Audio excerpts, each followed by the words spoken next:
ఓం అస్మద్గురుభ్యో నమః. శ్రీ భక్తి సాగర్ సత్యజ్ఞానం ఆధ్యాత్మిక ఛానల్కు స్వాగతం. నేను డాక్టర్ చిలుకమర్రి నటరాజ్. మనము భగవద్గీతను అధ్యయనం చేస్తున్నాం.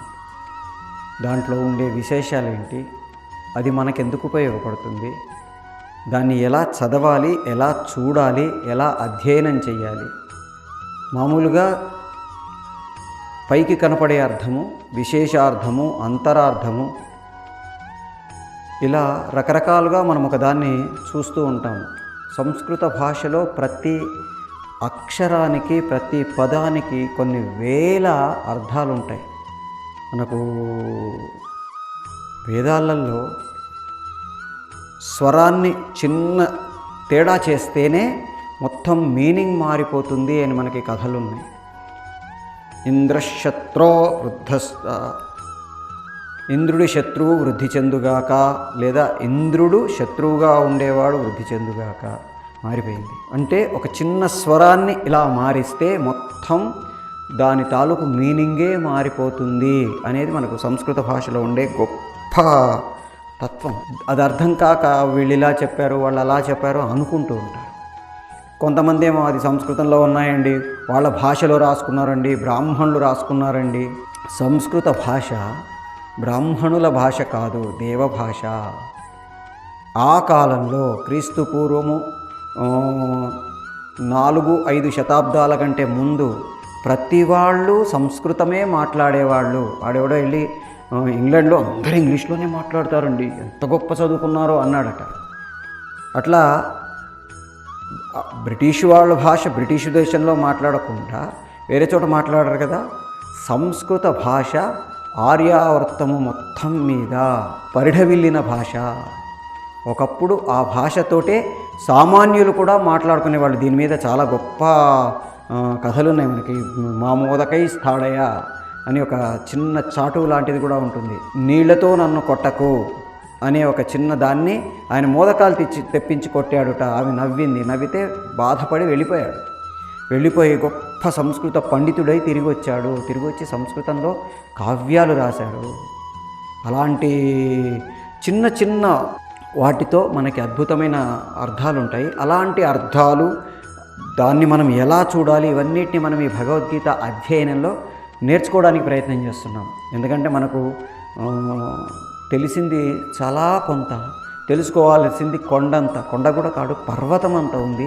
అందుకని ఒక్కొక్క శ్లోకం తీసుకొని మనకు తెలిసినంతలో దాన్ని మనం, ఎందుకంటే ప్రవచనకర్తలు చాలా గొప్ప వాళ్ళు, భగవద్ రామానుజుల వారు, శంకరాచార్యుల వారు, మధ్వాచార్యుల వారు, ఇలాంటి వాళ్ళు కొన్ని వేల మంది భగవద్గీతను వాళ్ళు దర్శించి దానిలో ఉండే అర్థాలని చూసి వాటిని వాళ్ళు వ్యాఖ్యానాలు చేశారు. గీతా భాష్యము, శంకర భాష్యము, ఇవన్నీ కూడా భగవద్గీతను మనకు ఒక సరైన మార్గనిర్దేశకత్వంతో చూడడానికి మనకు పెద్దలు అనుగ్రహించారు.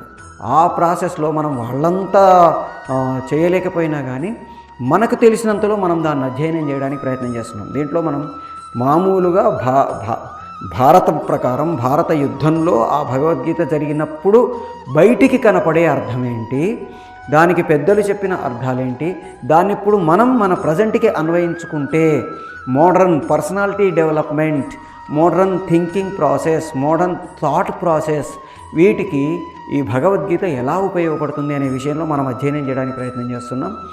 ఆ ప్రాసెస్లో మనం కొన్ని శ్లోకాలని కంప్లీట్ చేసుకున్నాం. పాంచజన్యం హృషికేశో దేవదత్తం ధనంజయ పౌండ్రం దద్మో మహాశంకం భీమకర్మ వృకోదర. ఈ శ్లోకం దాకా మనం ఇంతకుముందు అధ్యాయాల్లో అధ్యయనం చేసుకొని వచ్చాము. ఇప్పుడు దాని తర్వాత శ్లోకం మనం అధ్యయనం చేయడానికి ప్రయత్నం చేస్తాము. ఆ తర్వాత శ్లోకంలో ధర్మరాజు, నకుల సహదేవులు, అర్జునుడు, భీముడు ఇద్దరిది పూర్తయిపోయింది. ధర్మరాజు ఆపాడు, ఫస్ట్ అర్జునుడు తర్వాత భీముడు ఇద్దరిది చెప్పి, తర్వాత ధర్మరాజు, నకుల సహదేవులు ముగ్గురిది వేరే చెప్తున్నాడు. గమ్మత్తుగా ముందు ధర్మరాజుతో ప్రారంభం చేయాలి, కానీ ముందు అర్జునుడితో ప్రారంభం చేశాడు. ఎందుకు అర్జునుడితో ప్రారంభం చేయాలి? పాంచజన్యం హృషికేశో దేవదత్తం ధనంజయ.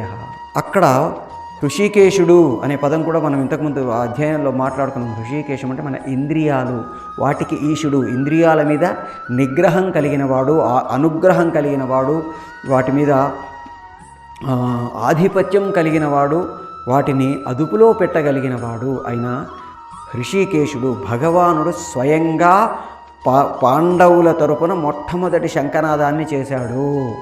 అంటే మన టీం లీడ్ ఎవరు చెయ్యాలి, టీంలో ఎవరు ఎప్పుడు ముందుకెళ్ళాలి, ఎవరు ఫస్ట్ యాక్చువల్గా లీడర్ ఎవరు, పాండవుల వైపు లీడర్ ఎవరు, కౌరవుల వైపు లీడర్ ఎవరు? నిజానికి కౌరవుల వైపు లీడర్ భీష్ముడు. ఆయన శంఖాన్ని మొదలెట్టగానే గోలగా ఎవడు ఏం వాయిస్తున్నాడో తెలియకుండా తత శంఖాశ్చ భేరీశ్చ పణవానక గోముఖ ఇట్లా రకరకాల గోలగా అరిచేశారు. ఇటువైపు ఏం జరుగుతుంది అబ్జర్వ్ చేయండి. అంత క్రమశిక్షణతో వీళ్ళున్నారు. ఫస్ట్ మొత్తం టీం అఫీషియల్ లీడర్ దుష్టద్యుమ్నుడైనా కృష్ణుడు మొదలుపెట్టాడు. ఎందుకంటే గీతాచార్యుడు జగద్గురువు అయిన పరమాత్ముడు ఎలా నడవమంటే మనం అలా నడవాలి, ఆయన ఎలా సూచిస్తే మనం అలా చెయ్యాలి, మనం ఆయన ఏది అనుగ్రహిస్తే దాన్ని మనం స్వీకరించాలి, ఆయన మార్గనిర్దేశకత్వంలో మనం వెళ్ళాలి. అందుకే మొట్టమొదటి శంఖనాదం పాండవుల వైపు గీతాచార్యుడు పూరించాడు. పాంచజన్యం హృషికేశో దేవదత్తం ధనంజయ. దేవదత్తము దాని గురించి మనం ఆల్రెడీ మాట్లాడుకున్నాం. పాంచజన్యం అంటే ఏంటి? పంచజన్యుడు అని రాక్షసుని చంపి అతని ఎముకలతో తయారు చేసిన శంఖం అది. అదేంటంటే సముద్రంలో దొరికే శంఖం కాకుండా ఎముకలతో శంఖం చేయడం ఏంటి అనిపిస్తుంది. దాని అంతరార్థం ఏంటంటే ఈ పాంచజన్య భౌతిక దేహాన్ని నడిపించేది, మాట్లాడించేది, మోగించేది భగవానుడు. మనలో ఉండే ఈ ఏవైతే అహంకారము ఇలాంటి వాటిని మనం అణుచుకుంటే మనలో ఉండే మంచి బయటికి వస్తుంది. అది అందుకే హృషికేశుడు అనే పదం వాడాను, పాంచజన్యం అనే పదం వాడుతున్నారు. ఆ పాంచజన్యం హృషికేశు దేవదత్తం, దేవతల చేత. అంటే దేవుడు ఎవరు? ఇంకా దేవాది దేవుడు ఎవరు? ఆ పక్కనే ఉన్న కృష్ణ భగవానుడు, గీతాచార్యుడు.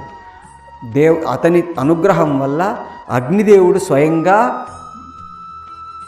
అర్జునుడికి బహూకరించిన గాంధీవాన్ని ధరించి ఆ శంఖాన్ని, దేవదత్తాన్ని పూరించాడు. పౌండ్రము, నేను దాని గురించి కూడా మాట్లాడుకున్నాను. పుండ్రము అంటే ఊర్ధ్వానికి నడిపించేది. మహాశంఖము దద్మౌ భీమకర్మ వృకోదర. భీమకర్మ అంటే భీమము అంటే గొప్పది, బలశాలి, ఉన్నతమైనది అని అర్థం. వృకోదరుడు అంటే ఆకలి, తోడేలు కడుపు కలిగిన వాడు అంటాం. వృకోదరుడు అంటే ఆకలి దేని మీద? జిజ్ఞాస. అధాదౌ బ్రహ్మ జిజ్ఞాస అని మనకి వేదాలలో బ్రహ్మసూత్రాలను మొదలుపెట్టేటప్పుడు మనకి చెప్తుంది. బ్రహ్మ జిజ్ఞాస అంటే బ్రహ్మను గురించి తెలుసుకోవాలనే తపనతో మొదలు పెడితే మనకి ప్రపంచం అంటే ఏంటి, నేనంటే ఏంటి, నువ్వంటే ఏంటి, ఆదితత్వం ఏంటి, బ్రహ్మము అంటే ఏంటి, ఇవన్నీ తెలుసుకోవడానికి ప్రయత్నం చేస్తాయి. జిజ్ఞాస అంటే కోరిక, తపన. మనకి మోడర్న్ పర్సనాలిటీ డెవలప్మెంట్లో దీన్ని బర్నింగ్ డిజైర్ అంటాము. అంటే ఒకటి తెలుసుకోవాలనే కోరిక మనకి ఎలా ఉండాలంటే ఇది కిల్లింగ్ ఇన్స్టింక్ట్ అంటాము. అంటే ఒక మనిషి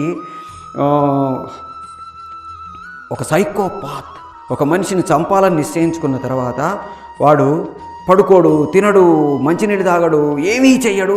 ఎప్పుడు చంపాలి, ఎలా చంపాలి, ఎప్పుడు చంపాలి, ఎలా చంపాలి, ఎప్పుడు చంపాలి, ఎలా చంపాలని ఆలోచిస్తుంటాడు. దీన్ని కిల్లింగ్ ఇన్స్టింక్ట్ అంటాము. దీన్ని మనము మన ఎడ్యుకేషన్కి, మన జ్ఞానాన్ని నేర్చుకోవడానికి ఉపయోగించాలి అంటారు సైక్రియాటిస్టులు.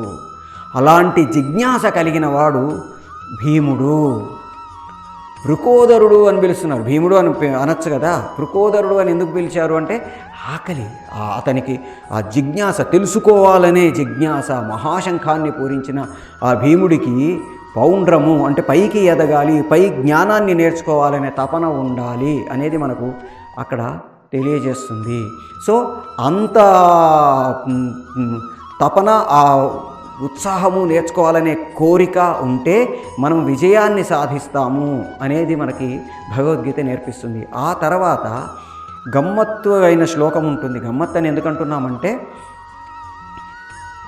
మొదట్లో మొదలుపెట్టడం ధృతరాష్ట్రుడితో మొదలెట్టాడు, తర్వాత సంజయుడు చెప్పాడు, ఆ తర్వాత దుర్యోధనుడి పర్సెప్షన్లో మన ద్రోణాచార్యుడి దగ్గరికి వెళ్ళడం చూపించాడు. ఇప్పుడు సంజయుడు తాను స్వయంగా శ్వేతై హయేర్యుక్తై దగ్గర నుంచి సంజయుడు మహాభారత యుద్ధంలో జరుగుతున్న దాన్ని చూస్తూ మనకి ధృతరాష్ట్రుడి ద్వారా మనకి వివరిస్తున్నాడు. ఇక్కడ అనంత విజయం రాజా కుంతీపుత్రో యుధిష్ఠిరః నకుల సహదేవస్య సుఘోష మణిపుష్పకౌ. ఇది ఇవాళ మనం అధ్యయనం చేయబోతున్న శ్లోకం. అనంత విజయం రాజా కుంతీపుత్రో యుధిష్ఠిరః. అనంత విజయం అనే శంఖాన్ని కుంతీపుత్రుడైన యుధిష్ఠిరుడు పూరించాడు. అదేంటది రాజా అంటున్నాడేంటి? యువరాజు కూడా కాదే. రాజెవరు? ధృతరాష్ట్రుడు. యువరాజు ఎవరు? దుర్యోధనుడు. మరి అనంత విజయం రాజా కుంతీపుత్రో యుధిష్ఠిరః.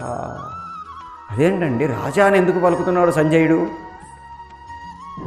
మామూలుగా పైకి కనబడే అర్థం ఏంటి?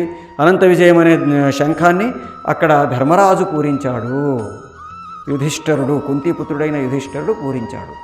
మరి వినండి, అక్కడ యుధిష్ఠిరుణ్ణి రాజు అని ఎందుకు సంబోధించాడు సంజయుడు?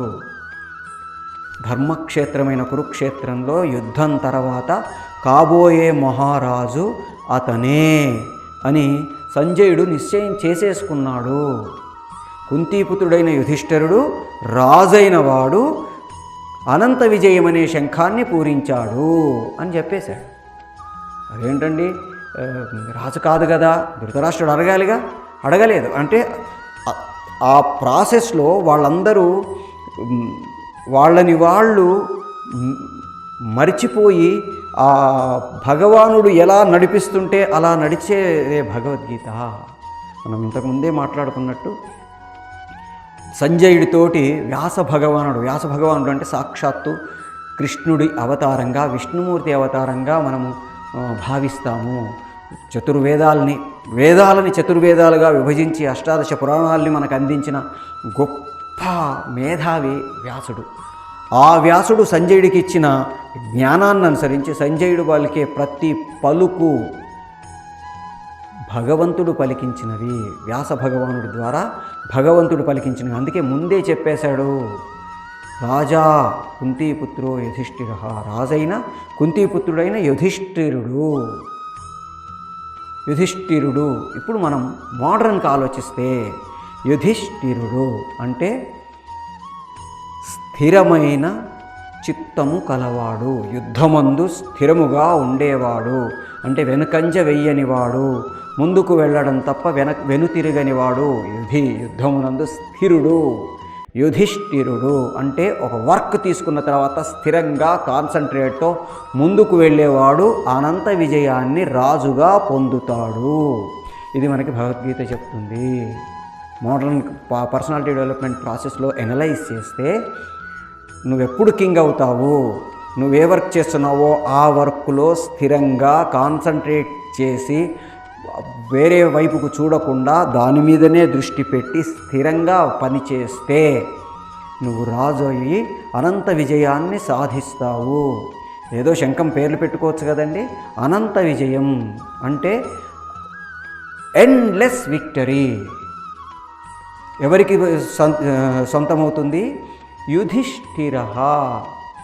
ఏదైతే మనం చేస్తున్నామో పని, యుద్ధము, అక్కడ యుద్ధము యుధి స్థిరః యుధిష్ఠిరః.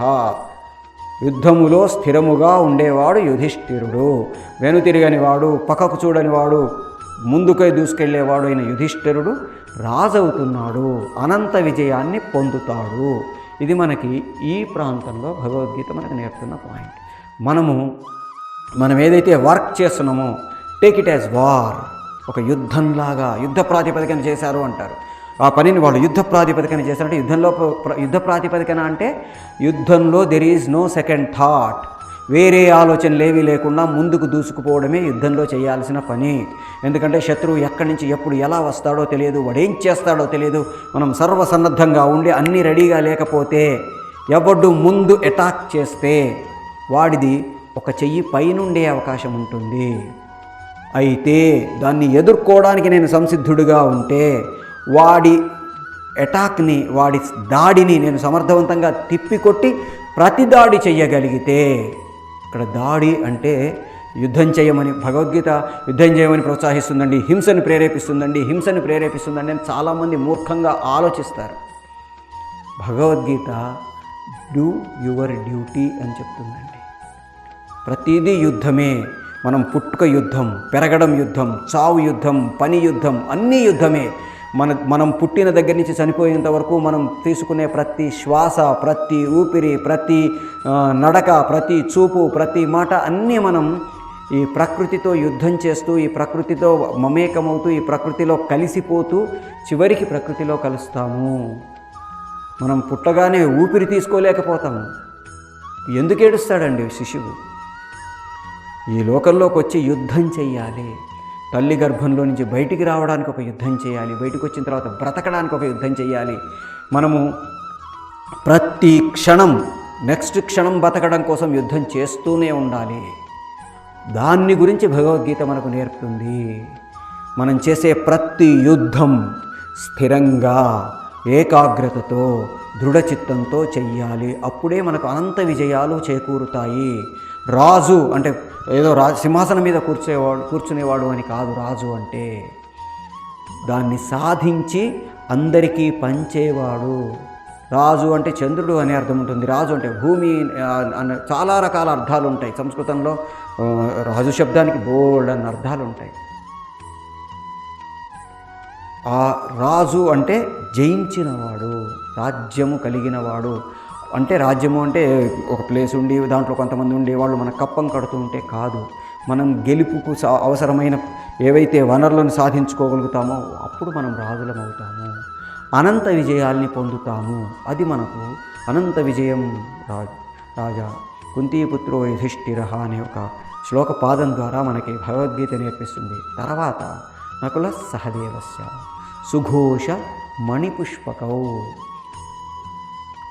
నకులుడి శంఖం పేరు సుఘోషము అట.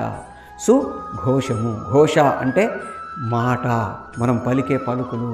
మనం ఘోష పెడుతున్నాడు రా అంటాం. అంటే మనం ఏదైతే చెప్పదలుచుకుంటున్నామో దాన్ని ఘోష అంటాము.